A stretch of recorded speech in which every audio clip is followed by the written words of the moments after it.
Hello everyone, I'm Tora Adhikari. Welcome back to my channel. Hope my YouTube viewers are in best of the health and spirit. Last 2 week बहुत hectic था. हम लोगों के school में सब teachers के hectic गए, सिर्फ मेरा नहीं. साथ ही साथ बच्चों का भी हेक्टिक किया है. और मोर ओवर बच्चों का मंडे से एग्ज़ाम है. वो लोग बहुत स्ट्रेस्ड हैं क्योंकि इतने सारा सिलेबस है, इतने सारा सब्जेक्ट है. सब कुछ कॉन्सेंट्रेट करके 1 घंटे के अंदर एग्ज़ाम देना है.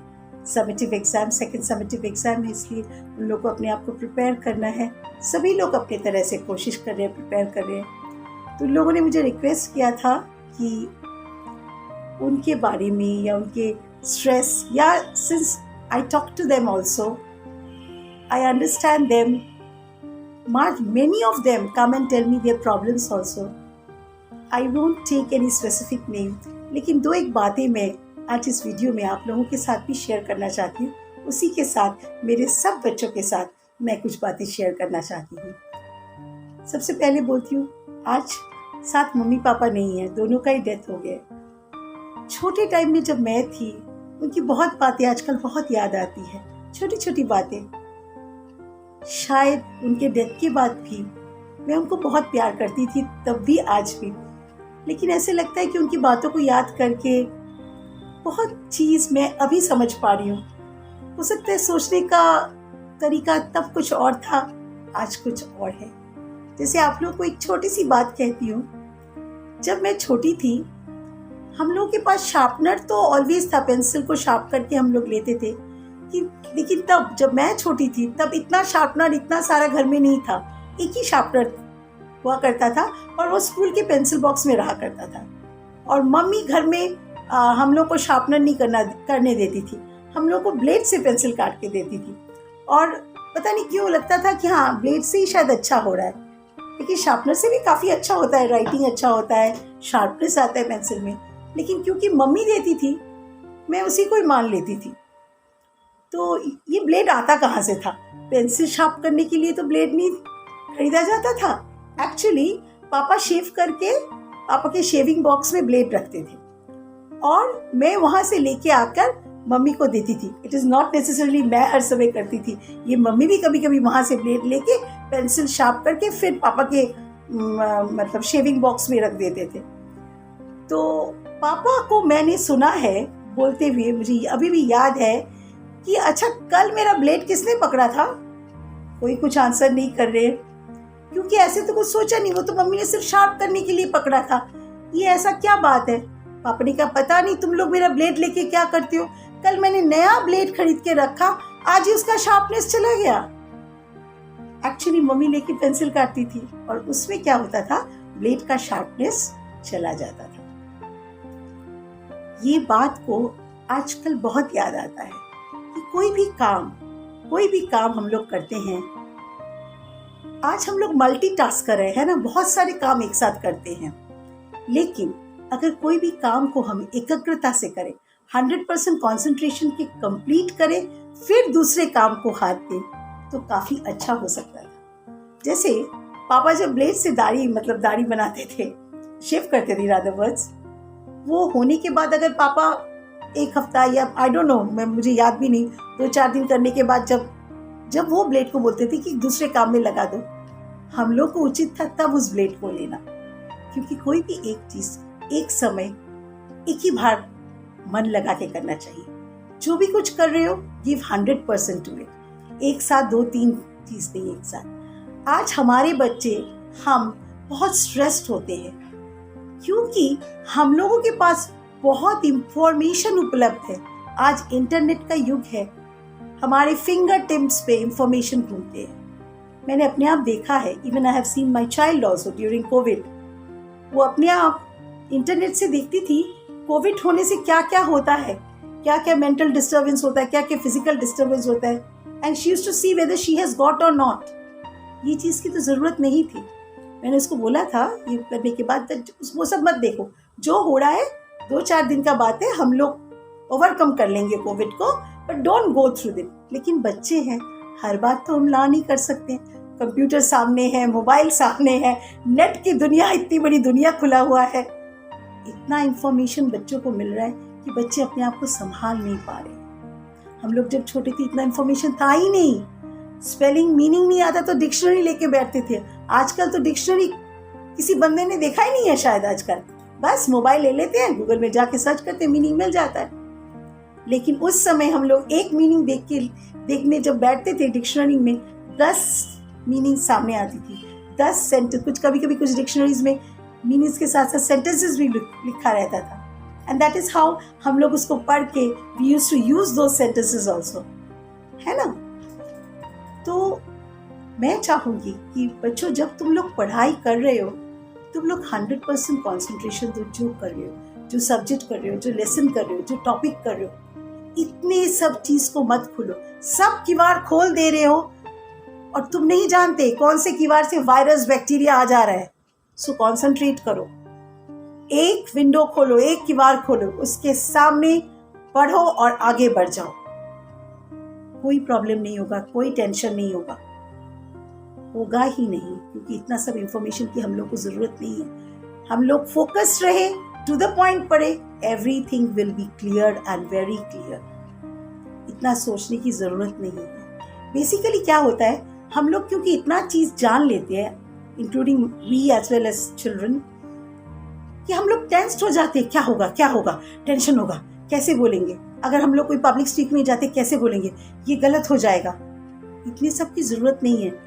जो मैं चाहती हूँ, which I want to speak, which I want to do, उसको दिल खोल के बोलो। अगर गलती होता भी है, लोग बोलेंगे, बोलने दो। ऐसी बात नहीं है कि तुम गलती नहीं करोगे तो लोग नहीं बोलेंगे, तब भी लोग बोलेंगे।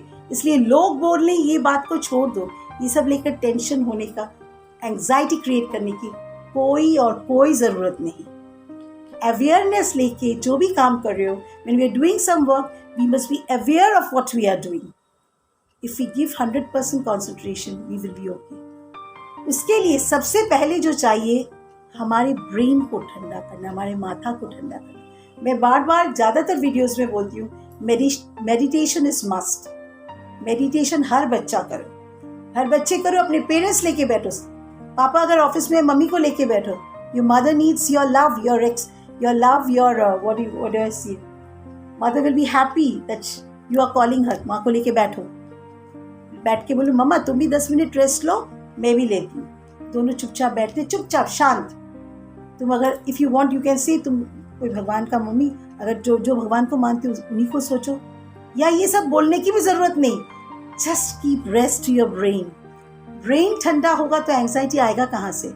अगर मैं अंदर से ठंडा हूँ तो मुझे नर्वसनेस, एंग्जाइटी, ये जो सब सुंदर सुंदर कलरफुल वर्ड्स है, मेरी जिंदगी में आएगा ही नहीं, जरूरत ही नहीं है। अगर हर दिन just 5 minutes to 10 minutes, 5 minutes is too short, at least 10 minutes शांत होके बैठो, मेडिटेट करो, शांति, अपने आप को कूल डाउन करो, अपने आप को कॉन्सेंट्रेट करो। ना एंग्जाइटी होगा, ना नर्वसनेस होगा, कुछ नहीं होगा, क्यों ये जगह तुम्हारा शांत हो गया। जिस जगह से ये चीज का उत्पन्न होता है वो शांत हो गया।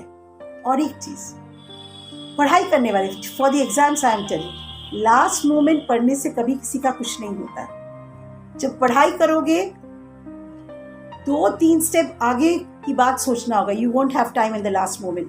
पहले ही पढ़ के रखो। अब सिर्फ रिविजन करो, अपने आप को मॉड्यूलेट करो। पेंसिल या पेन, ऑलवेज कीप पेन और pencil in your hand. Right points, whatever you have studied, right in points. ये छोटी छोटी बातें लॉन्ग रन में बहुत हेल्प करता है।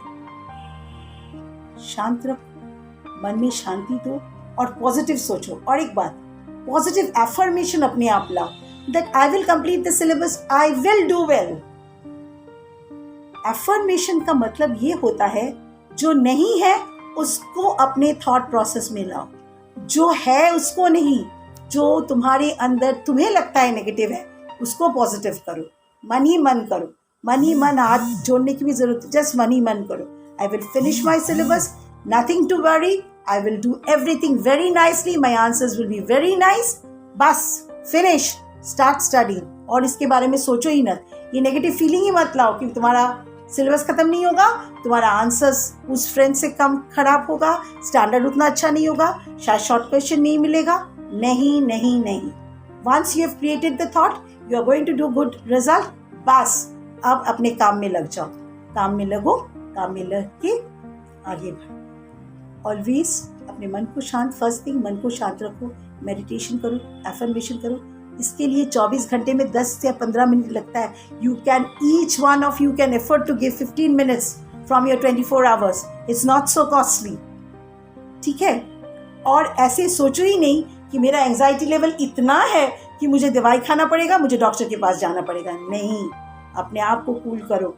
कोई ज़रूरी नहीं है दूसरों से कंपेयर करना। बच्चों का बहुत बैड हैबिट होता है, अपने आप, पेरेंट्स ना भी करे, कुछ पेरेंट्स का भी आदत होता है कंपेयर करना। अगर वो भी ना करे, बच्चे शुरू कर देंगे अपने आप। उससे आंसर मेरा अच्छा था या खराब था, उसको 5 मिला, मेरे को क्यों 4 मिला, मैंने तो सब पॉइंट्स लिया था। छोड़ो, तुम्हें जो मिला है, मिस जो सोची है, सोच के मार्क्स दी है। Don't think anything negative. Next time देखो, अगर 4 की जगह तुम्हें 4.5 या 5 मिलता है। That should be your aim. दूसरों को क्या करता है, इससे तुम्हारा कोई लाभ नहीं होगा। So my all the best to all my children, those who are sitting for the exam from Monday. Leave your anxiety. Another thing is pray to God. Prayers work a lot. Pray to God. Just tell God, मुझे इतनी शक्ति दो, give me the power so that I can study well, I can write well. And I know I will be able to do that. I am sure that I will be able to do that. But your blessings should always be there. Your love and blessing is a circle of protection around me wherever I go, in my examination hall also. So just pray to God and proceed in your life. Hope you like my video. If you like my video, please like, share, comment and subscribe. And if you have still not subscribed my channel, please do so and press the bell icon which is just beside the subscribe button. Why? Because if I give any video, then you will immediately get notification in your mobile. Hope to meet you very soon with a new idea. Till then, stay happy and blessed. Bye bye, friends.